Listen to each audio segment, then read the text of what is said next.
Here we go. Here we go. On the 7th day of Podmas, my Insequeer gave to me 7 fucked up habits. Welcome back to Insequeer, the podcast presents the 12 days of Podmas. You're tuning into episode 7, day 7, the 7 wonders of the world, whatever you want to call it. But this is, in fact, your Insequeer as fuck ass host, Chloe. And this is the 7th day of Podmas. So, as the song, which I keep trying to make fetch happen, suggests, I want to kind of talk to you guys about some of my terrible habits. Habits that are fucking terrible. Terrible, terrible, terrible. And I'm doing this because in the honor of the lies that we're all going to tell ourselves in this upcoming new year about, like, which I like to call it the fucking boo year, because there's no way this year is not going to fucking suck. Hello, have you seen its little sister 2020? But this is that time where a lot of us get real reflective about things and that we want to kind of work through, like shit that we're going to leave in 2020 and not bring into 2021, but it's the same shit we left in 1999 when we were partying with Prince. But you know what? I'm not going to be that much of a hater. I'm just going to talk about me and how I be lying to myself. I'm not even going to talk about how I'm lying to myself. I'm going to talk about some of the things that I probably should be lying to myself and saying I'm not going to bring into 2021, but we will see how that cookie crumbles. And out of this list of 7, I probably will bring one of these with me. Well, take one of these out of my invisible insecurity knapsack as I move into 2021.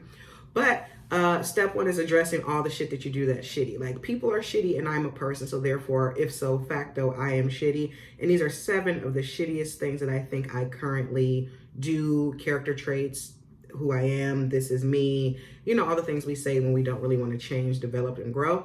So honestly, in no fucking particular order, I'm just going to jump into the 7 things that I fucking do that fucking suck, and they're my 7 fucked up habits. You ready? Let's go. So number one thing that I do that I fucking hate because it always bites me in the ass, and like people who I engage with clearly hate it because I can see it in their face as we both realize that I have done said thing. I don't listen. I don't fucking listen. I don't listen. I am literally that Dave Chappelle skit. What? Like, you said what? Like, what? And then, like, it's so bad because, like, I am so, like, in my head. Like, I'm an Aquarius, for those of you who don't know. And, like, the number one urban legend or falsehood or whatever is that we are aloof, or we appear aloof. And I can't speak for all of the Aquarian nation, but this Aquarius has so much going on in my brain at any given time. Like, I am thinking so deeply about the most random thing, like how my partner has never seen Captain Planet, or how are we going to save the planet, or if the planet really does go to shit, how close am I to being on that list of the top 10 people we will save and put in a bunker. Hopefully this podcast will get me somewhere near 525,600. Excuse me, because that's probably where I am on the list, and probably not even that far, because I think a little too highly of myself. But I, oh my God, like, I am in my head so deep that, like, I forget that someone is actually talking to me. And then I will do this thing where they're talking and I'll be like, yeah. And then I have to do the most embarrassing thing about, like, wait, what did you say? Fully knowing that I can hear somebody saying something. I'm like, damn, like, when I'm so deep in my thought, I'm like, what is that noise? Like, why? What? Hello? What is somebody playing music? Like, what is that? Turn down your phone. No, bitch, you're in a full-fledged conversation with someone and you are ignoring them. And it's so, as someone who despises when people don't listen to me, I realize once again, when I think about this whole concept of manifesting and specificity and putting out what you get, getting what you put back, it makes sense that I do have such a disdain in my heart when people don't listen to me, because I truly don't listen to people. And while for me, it feels like people don't listen to me when I'm talking about serious shit. Like, for example, I went to the hospital during COVID feeling so unwell, and the nurse told me I was fine. And then 3 days later, they called me back and said, actually, you have E. coli. Oh, okay. So you weren't listening to me when I said that. So, like, I get so offended when it's like a listen like that. Like, oh, they're not listening to me, or my supervisor, my career, or someone like that. Like, they're not listening to me, they're not hearing me. And I just dropped a tree, so those of you who don't see it, because it's Podmas, and I guess I was lying just now, but I'm gonna leave all of that. Like, this is the tree for those of you who are on the YouTube land. Oh, maybe I'll just hold it. I, like, when you don't listen to me in that way, I'm like, those are offensive don't listens. But, like, specificity. Like, if you want people to listen to you, you have to listen to people. So even when you're talking to me about some bullshit about your day or your drinks, or how Taylor Swift is the goddess of your life, or my arch enemy Ariana Grande, I have to be more attentive to other people if I expect the university, see, Freudian slip, if I expect the universe to do that for me. So I am gonna work on it. And it's not that I don't even care about what you're talking about. Like, I promise you, it's not like I'm listening in and skimming the conversation and then check out because I think the conversation is dumb.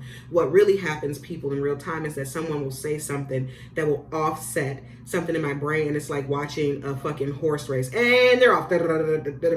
So like something that you said, I'm so deeply listening that I just fucking got so deep that it kind of took me into a trajectory in my own mind, and therefore I'm now not listening to you. So hey, fuck it, I'm gonna work on it. Like, maybe this will be the one that I put on my shit year, boo year resolution to like not bring into 2021. But also 2021 seems like the year where I should not be listening. I don't want to listen to people's opinions. I don't want to listen to what the fuck they say about this vaccine. I don't want to listen to my bank account. I don't even want to listen to the scale when that bitch talking to me like, get off, bitch, it hurts. So this might be one that comes with me in my knapsack of insecurities. But please know that if you are having a conversation with me, it would behoove us both if you say, are you listening? Because that will help jar me to be like, oh, bitch, you should be an attentive person in a conversation. Especially me, because I fucking love to talk. I love to be heard. I feel like everything I have to say is award winning. So I'm going to do my absolute best to, at the very core of my struggles with listening, because I get so wrapped up in my brain, I'm going to do my very best to remember that just the way that I have felt unheard in my life and things like that, that the people who I'm engaging with probably come to me because they want to be heard and they trust me with whatever the hell it is that they're saying, regardless of what the topic is. So I'm going to do everyone in my life, including me, a huge service of being more attentive. I have 2 ears, 1 mouth. So I'm going to really, really, really tell my brain that, hey, bitch, it's not about you right now. Okay. Coupled with not listening, I have this very weird, quirky, fucked up habit. And it is that I really, really, really be trying to finish your sentences. I be trying so hard for people to get to the point and or think I have a good understanding about what they're saying, when hello, I just told you in the last fucking count part that I don't listen. So if you're a person who don't listen, have no clue what the fuck is going on, why do you think it's time to play verbal charades with people to try to figure out what the fuck they're saying when you don't even know what the fuck they've been saying? I'm the queen of wanting to finish your sentence. I think I practice trying to finish your sentence, because if I can get that last part correct, it'll make you think I was listening. So maybe you're not going to be so upset that I actually wasn't listening. You know I wasn't listening. I know I wasn't listening. And me over here like, it sounds like you were going to say, also proves that I wasn't listening, because if I was listening, I probably would get it right way more than I currently do. I don't know where that came from. Part of it is I kind of just really want to get back to my crazy thoughts. So if we can finish up what you're saying to me by me letting you know that I'm paying attention, then maybe I can get back to my wheelhouse of crazy. But also, I don't want to be a mansplainer. I don't want to be a white mansplainer. I don't want to be a person who overtalks, interrupts, do all those things, which I currently am actively doing, but I do it from such a place of broken understanding of communication and connection, and just really fuck, maybe so many people do it to me that I'm like, I'm gonna get you back. I'm gonna do it to the next bitch. I'm gonna pass on the poison. But I love to play charades with your thoughts. And that is so random and so like just not helpful to any situation. So I'm going to do my best, potentially, maybe, because this is going to be a New Year's resolution where I'm lying. So maybe this will be the one. I don't know. But if you hear me sounds like, ooh, I will shut the fuck up and mind my business. So yes, so my bad. Another thing that is one of my fucked up habits is that I truly, truly think I know everything. Before Insequeer the podcast, and those of you, I mean, you can kind of see it. Like I I am in the process of getting my LLC together for Zora Knows Production, KNOWS, because Zora thinks she knows everything, which I chronicled the whole Zora moments in episode 2 of the podcast, Tis But Thy Name. So, actually episode 3, because 1 was a preview, then 2 was, you'll find it. Tis But Thy Name is the episode. You decide what number it is on the podcast. I feel like a black Statue of Liberty. Fun fact, the Statue of Liberty is in fact a black woman. It was modeled after a black woman. A black woman is holding it. So I am my ancestors. And for those of you who don't watch on YouTube, I just stopped and got so stoic and proud. Like, I'm holding this tree like the black fist of America.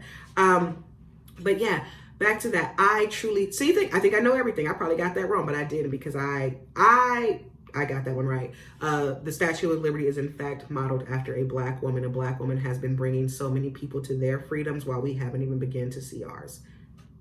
If I had a mic that I could afford to drop, bitch.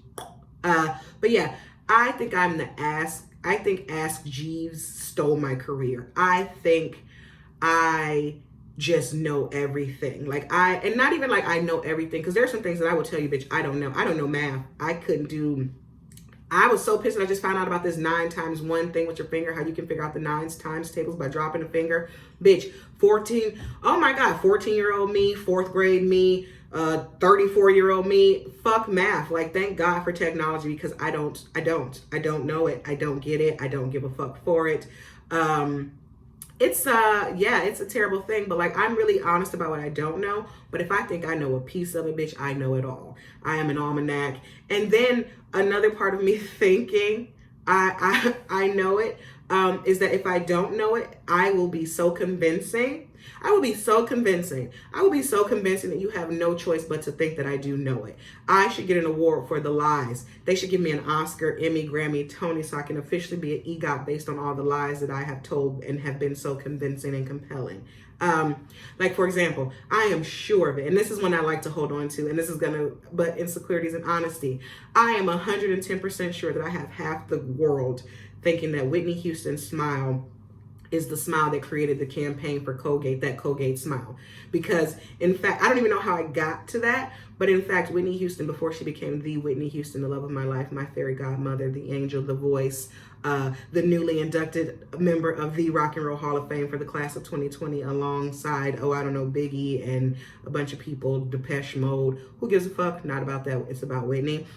Before she was the Whitney who sang, she was Whitney who did print ad, and you could find her in magazines and ads and selling vests and blazers and being a model, along with her TV show. Like, she did some TV things pre-becoming Whitney, and then a few as Whitney, air quotes. But it's somewhere, somehow, behind the music, Say What Sunday, I made it up, I said it, and it stuck. And every fucking time I get the chance to tell you people that she is the smile behind the Colgate smile, I lean in. And because I am a Whitney Houston historian, because I am a Whitney Elizabeth Houston historian, born August 9th at Newark, New Jersey, because I am her, you have to believe me. Because if anybody knows anything about the Whitney Elizabeth Houston, it is me.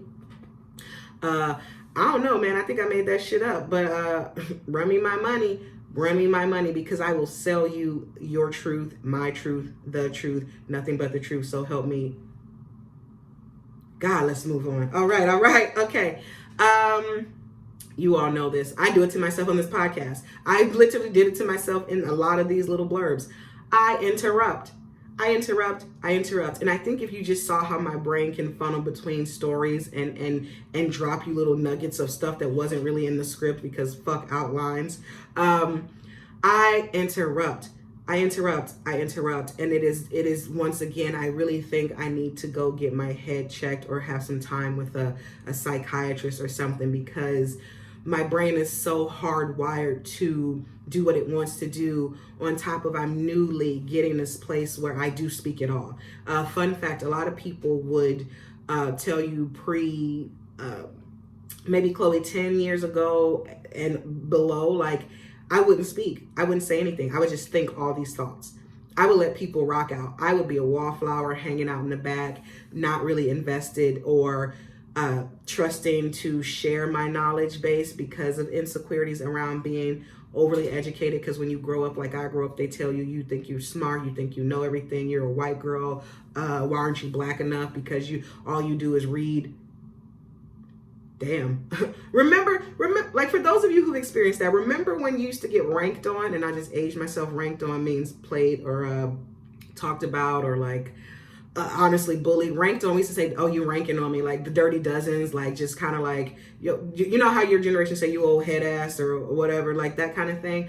Like when I was a kid growing up, the biggest ranks that they could put on me is that you think you're smart, you think you is kind, you think you is important. And now a bitch who is smart, kind, and important now has gotten forgot to have couth and courtesy, because for so long of my life I sat silent, and now that I have the confidence to match the things that I'm thinking, I tend to shoot them out because I'm scared that, like, I also think that I think of my brain as a floodgate, or like my confidence as a floodgate. Like if you don't get it out now, you probably won't get it out ever again. Or what if one day you fall back into that shell that you're in? So say everything now, because one day those doors might close. It's like Moses has parted the Red Sea, so I'm letting all the shit flow out before that shit just happened. And you know what? Speaking of that, they never talk about, and this is one of those times where I'm about to sell you a lie because I don't know if they actually talk about it, but I've never heard anyone talk about what happened after the sea was parted. Like, did it just kind of like go back? Like, was there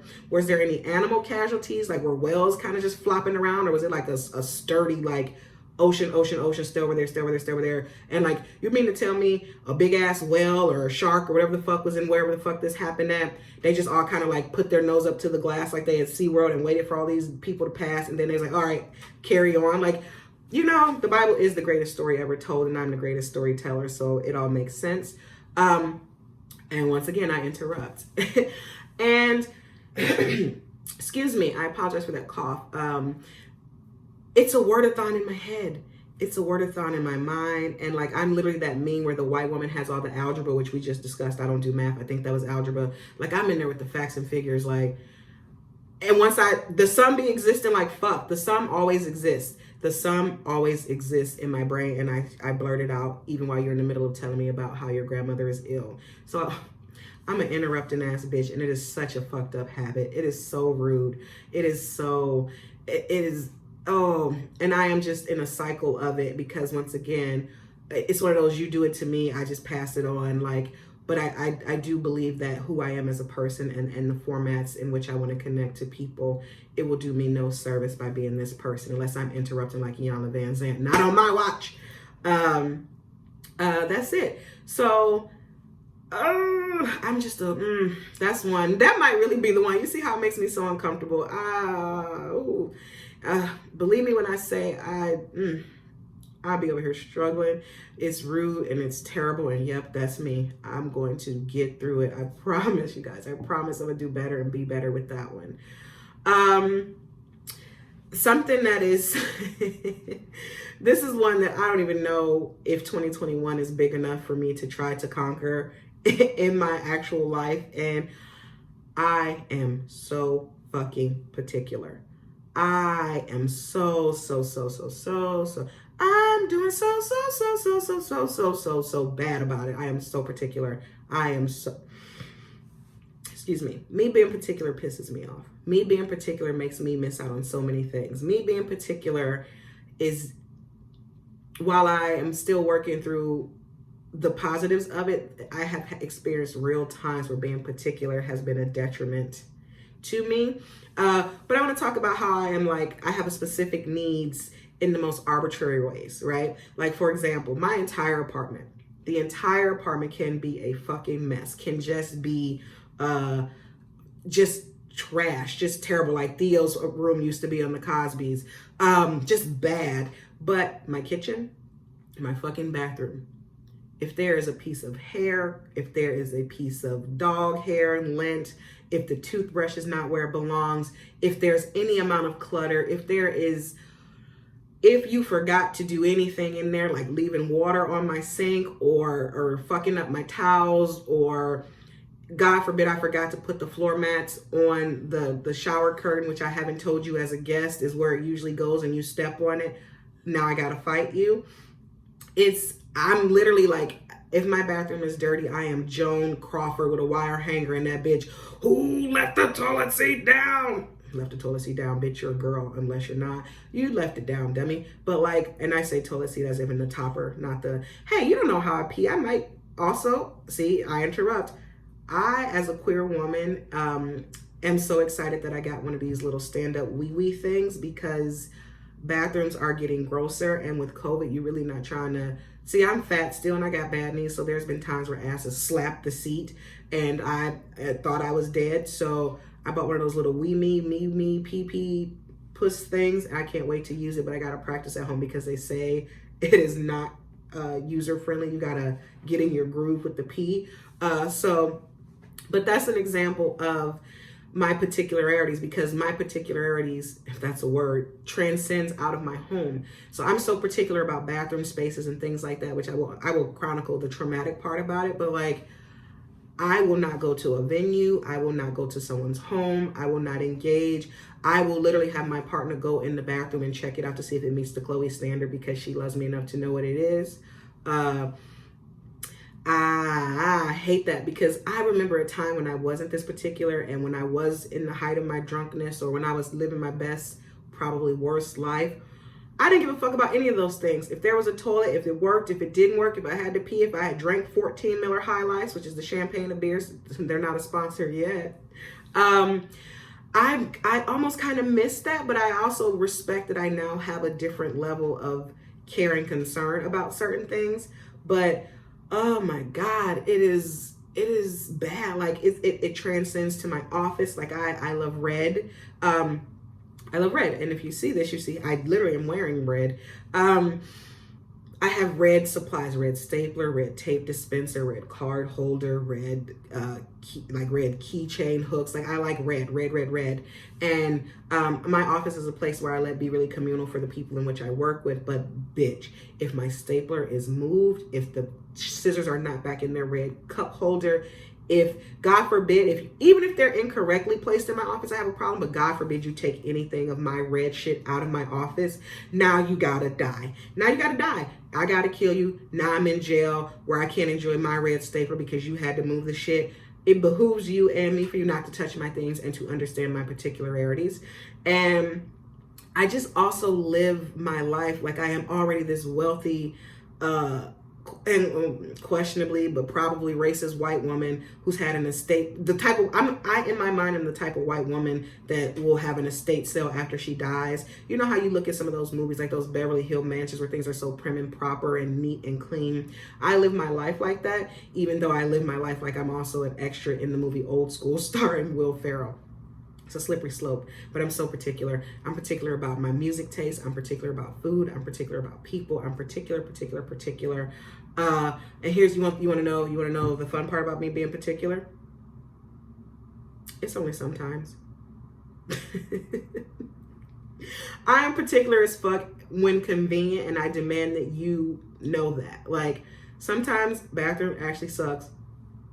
But the thing is, it's my bathroom and it sucks because of me, and I know why it's gross versus me going to anywhere else and it's gross. I don't know your dirt. I know my dirt, but I also know that I don't want you to contribute to the dirt. Let me be messy in my house, but when you come, get your shit together.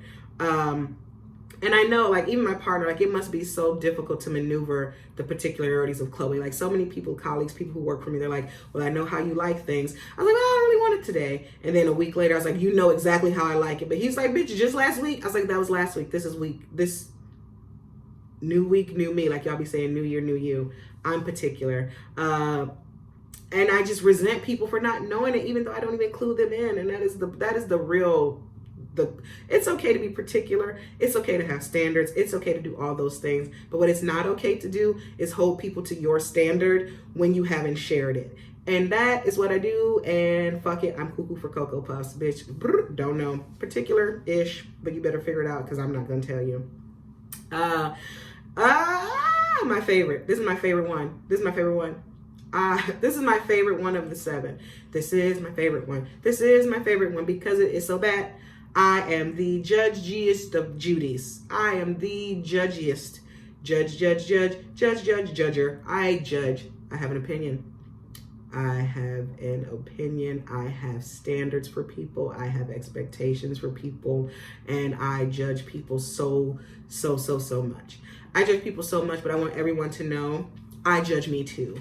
And I think I judge me so much that I need to share it. Like, God damn, give it to somebody else. Like, look at them over there. Look at her. Oh my God, what is that? What are they doing? Why don't they do it this way? What is that? Oh my God, what is this? How could you?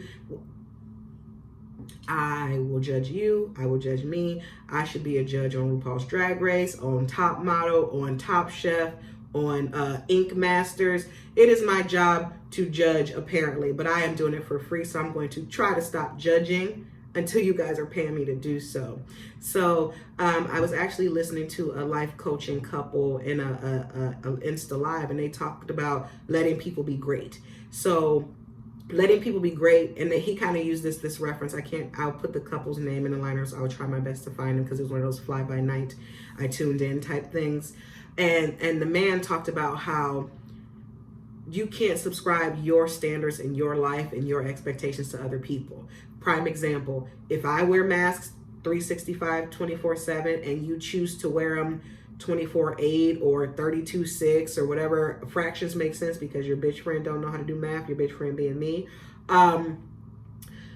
let that person be great. If that is how they want to maneuver their space, even though COVID is a really tricky one to play with because how they maneuver their space dictates how we maneuver our space, dictates how long it's going to take me to see Beyonce in real life and touch her. But like, you cannot put your standard on other people because it's literally your standard. So if you want to clean your chicken on the sink, on the table with no bowl, if you want to listen to R. Kelly, if you want to vote for Donald Trump, if you want to do all those things, I'm going to judge you, but I am not going to blame you because you are living your best life, and I'm too busy over here worried about your best life to be living mine. So Judge Judy out. I will do my best. And you know, not out, Judge Judy coming back. One thing I have to say about being judgy is how dare you judge me? How dare you? Bitch, don't you see I am at the pinnacle of judgy? I am the leader of judge. You can't judge me when you're looking down at me because I am up here on the judge meter. And I say that satirically because I hate being judged. Judge ye, and it's like glass house, bitch. Why you got all the boulders and stones, nigga? If you judge me, or Chloe, if you judge people, you are opening up the universe to judge you just as harshly as you judge them. I am really believing this universe. Y'all. I know people are saying it, and it seems a little like oversaturated, but energy and universe and specificity is very real. So my partner said it best, and I love her so much for it. She says, how can I expect people to leave me alone if I don't leave people alone? And that has been the guiding principle for every time I choose to judge someone, every time I choose to be mean, every time I choose to critique a little too harshly, pretty much every time anything happens. Now, granted, there are some things where I will have to call this doesn't apply. Like, I will judge you if something traumatic happens in my life and you know about it and you don't engage with it. I will judge you because if we have a relationship and you are the person who are there when times are great, like consistently, and something's not so great, I'm judging you. But I'm also not quite judging you with that. I'm also placing you. So, you know, one of my sorority sisters, we talked last night, she's like, it's a season, there's a season, there's a season. So sometimes when people do things that you catch yourself judging, I highly recommend you assess if you're judging or if you're realizing that maybe this is a season where it's time to close a chapter, right? So I say that to say there are some things, everything has a caveat, even this podcast. Judge, but realize what judging does to your energy, to your person, to your self-esteem, because it's something about judging also. We do all this judging, but we don't share it with the person. So you're not even setting them up with success to say, hey, I noticed this, or I saw this, or like, did you look at it like this? You're doing all this work, judging them, holding on to the judgment, creating the judgment, creating a narrative, creating animosity to a person who has no idea that they're even in your wheelhouse of concern. So it is very important to let people know if it's worth it. Like, you can try to call Beyonce and judge her, but also you're not judging Beyonce, because if you are, you can log out of this podcast right now because it's not the one for you. This is a Beyonce Giselle Knows Carter podcast, okay? This is a Blue Ivy Carter podcast, okay? And unfortunately, this is a fucking Miss Tina Lawson, Mama Tina, okay, Miss Tina podcast, okay? So those are the people that we don't judge. We don't judge them. But if you judge anybody else and you can't even remotely, I was watching Ellen from the internets and she said, how you judging from outside the club when you can't even get in? A lot of the people we judge, we're judging them looking up. Like the people that I judge, sometimes I'm judging from the bottom looking up. So spend more time trying to get eye level so you can have the conversation versus judging up or judging down. That's all I got to say about that. And maybe that's something I'm already working on in 2020. So you will see the progression of that in 2021. Last but not least of the 7 fucked up habits of your Insequeer as fuck ass host, Chloe Beck, on the podcast, Insequeer the podcast, 12 Days of Podmas, is I care. I know you don't care too much, bitch, but I give all the fucks, all of the fucks, baby. I care too much. Oh, I can do the whole song. I care too much. I care too much about what people think. I care too much about what people are doing. I care too much about what people say. I care too much about people who don't deserve for me to care about them at all. I care. I am so concerned. And like not in that I don't give a fuck what you think, I'm gonna do me kind of care, but in a like, ooh, I hope I didn't offend. I hope this translated well. I hope that they appreciate this thing that I've done, or I'm gonna do this thing so they can appreciate me more. I get so wrapped up in that. And something I've been working on is knowing that whatever I choose to do, similar to that whole let them be great, I have to realize that I cannot assign their care level to match my care level. So like if I care enough to walk to Africa to go give you a cup of water and you don't even hand me the remote when we're sitting on the couch, oh well, like I can't anticipate. I have lived my life thinking that whole do unto others as you would have them do unto you, except treat them niggas how they treat you. And it has imprisoned me. It has imprisoned me so much so that I have to get off this podcast here and call a leasing agency in Florida to cancel a lease that I signed for someone who's ungrateful and don't appreciate me. That kind of shit. Like Chloe Beck, who talks about living in New York. Well, actually, I haven't talked to you guys about that. One of my biggest insecurities is moving into an apartment that is not attached to my job in New York. So, but just doing that, like I've lived and worked on a college campus my entire adult career. So I've never done something like signed a lease or, paid rent traditionally or done any of the things that would equate to you having your own home, be it rented, bag borrowed, or stealed, or yours till Tuesday, depending on how you fuck with me. I have those insecurities, but because I care so much about someone else who's in another situation, I used my name to kind of assist them. And then I found out that they don't give a fuck about me, fuck about how I did it, or even a fuck enough about themselves to even honor this contract that they asked me to be a part of for them. So I have to reassign or reassess why I do things and what I expect from those things that I've done. I mean, how dare my boop boop bump your head dumbass think that if you do something like that, you would get a thank you. I appreciate you. I understand you. No, so a part of me caring too much is really wrapped into this expectation of reciprocal care. Reciprocal care doesn't exist the ways in which we want it to. And then we can get out of care and it can even transcend into love languages and things like that. Like, and if you haven't taken the 5 love languages, I highly recommend you do it. I highly recommend you do it every time you're with a new partner. Do it by yourself. Do it to check in. Like if you notice it's something that you hold true, like my love language is quality time. It has been quality time for some time. But now that I'm with a partner who is so phenomenal with acts of service, I kind of want to reassess to see where acts of service falls for me, because I'm starting to value them a little bit differently, which is why it's important to do those tests in partnership as a single person. All the things, you can Google it, 5 love languages if you haven't. But even that, like I've had my most instances with this whole care thing in relation to my love languages. Because my love language is quality time, I don't care if you buy me something. I don't care if you say nice things. I don't care if you try to clean my bathroom because you can't clean it to my standard because I'm so particular. I care about sitting with you, looking at you, talking to you, riding in the car with you, being around you. But if your love language is gifts, for example, or if your love language is acts of service, you're probably like, that bitch Chloe is so ungrateful. Don't she see all these gifts I bought her? Don't she see how I I don't know, adopted a sea turtle for her. So like, if you would like to get Chloe Beck a gift, please adopt me a sea turtle and name him Harry. I love him already. He's the love of my life. I'm actually going to buy a tortoise once I move into an apartment where I will sign my own lease, and I'm going to get a pet tortoise. You just heard it here. New turtle alert. So if you're like, oh, why can't she see that? If you're not speaking a language that will allow me to trigger and to realize that you are trying to love me, it sometimes falls flat. And something I also learned about that is being able to acknowledge that someone is trying to care for you, love you, appreciate you in the ways in which they know how. And it might not match your particular ass, judgy ass ways in which, like, you can't always expect the gifts to come the way you want them to come.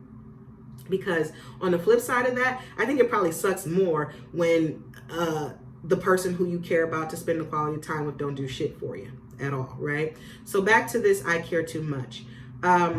Me caring too much is the biggest insecurity attached to this podcast, because I care so much about it, and I care so much about the footprint of it, and I care so much about the opening to the creative world that I'm trying to get into, or I'm already in. I'm trying to make my career. I'm not going to say trying to get into anymore. I'm in it. It's mine. I'm already doing it. Hello, we're right here, episode 7. I put so much care on things because these are the things that I believe that are freeing for me and will free me from having a 9-to-5, having to stab a bitch for touching my red stapler. But I have to learn how to care and not let the care cripple me, right? Don't let your cares cripple you, and don't let your caring cripple your relationships or your boundaries or your standards. Sometimes you can care about a person so much that your standards that you said, you know what, I told myself in 2020, I'm setting boundaries.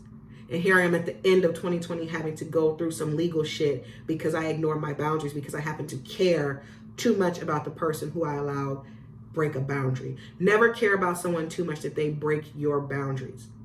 You create your boundaries, you stand firm on your boundaries, and if the person in your life, if the people in your life, if the job in your life, if whatever's in your fucking life is coming up against your boundary, don't move the goalposts. Don't give people more space, because people take space. People are selfish. People don't listen. People interrupt. People are rude. Stand firm in what you believe in. And if anybody, no matter how cute they are, no matter how good it feels to be around them, no matter what, if they are tap dancing on, or if they done electric slide it past one of your boundaries, you need to electric slide their ass out of your life for 2020, and don't bring that shit to 2021. But what the fuck do I know? I lied about Whitney Houston being the Colgate Smile Girl, and that, my team, my people, is the official 7 fucked up habits of Chloe Beck. And the one that I think I am going to actively leave here, I'm going to actively leave in 2020, is this thought of thinking I know everything. It does not behoove me to know everything, because if I knew everything, I would already be on that Ryan Seacrest level of black wealth and fame. I would be the Tyler Perry of the media comedy community world. So I think I'm going to get so much more comfortable with not knowing everything and trying to learn so much more. Please tell me what's one of your fucked up habits that you plan to leave or assess or rework, or even one of your fucked up habits where you're like, look, bitch, this is me. I brought all of this. So think about some of your habits, ones that you would definitely like to leave in this shit show of 2020 to make space for the new shit of 2021, or one that you're like, this is something that I am bringing into 2020 because it has done this for me. Like, some of your fucked up habits protect you and save you, and propel you in ways that you probably are not prepared to let go of. But just spend some time with your fucked up habits and tell your fucked up friend, that's me, what you're going to do about them. Until next time, ho, ho, ho, jingle bells, Batman smells, Robin laid an egg, and I'm about to exit from this podcast. Thank you. Bye.